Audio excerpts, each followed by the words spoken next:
Hanson's 'Twas the Night Before Christmas. Written by Hanson, illustrated by Hanson. 'Twas the night before Christmas, when all through the bus no one in the band was causing a fuss. Zach was all nestled up, snug in his bunk, while the crew with their hops were flirting with drunk. And Taylor and Ascot and I with my kvass were watching White Christmas while riding first class, when all of a sudden the bus driver was screamin', "Out on the highway, I just saw a demon." I thought for sure we were in for a tussle. Then Taylor exclaimed, "Is that Leon Russell?"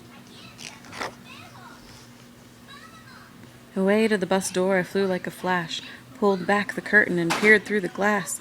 The headlight's reflection on the new-fallen snow gave the feel of a party in the show's afterglow. When out of the dark, to my dismay, came 8 tiny reindeer and a miniature sleigh, with a little old driver so lively and quick, I couldn't be sure. Billy Gibbons? Saint Nick? More rapid than a roadie with something to fix, these reindeer were booking down Route 66. With a deep, booming voice, much like Barry White, the sleigh driver cheered his deer to take flight. Now Zeppelin, now Hendrix, Bon Jovi and Vixen, on Queasy, on Sneezy, on Burger and Fixins. To the top of that Porsche, to the top of that bus, now run, run, Rudolph, Santa's in a rush. And then in a twinkle I heard on the roof the prancing and dancing of each little hoof. As I pulled back my head and was turning around, through the back lounge window he came with a bound. He was dressed all in red, from his head to his toes, and his jacket lining was a flag, like Bono's. In his hand you could see a yellow walkie-talkie, and from the other side I could hear someone squawking. A bundle of toys he had flung on his back, and he looked like a crew chief with his mind on the pack. His eyes, how they twinkled, his nose like a cherry, his cheeks were like roses, but his head not so hairy. I could see clearly, even this far afield, he looked just like John Crosby, except with a beard.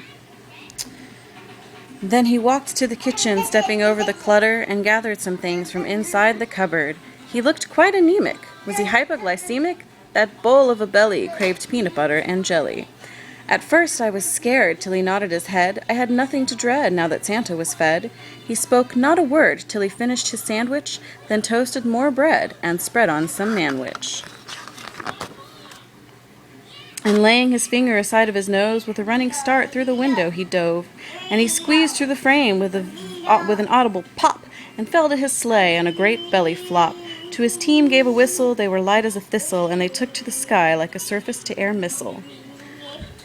But I heard him exclaim as he faded to black, "Happy Christmas to all, and thanks for the snack."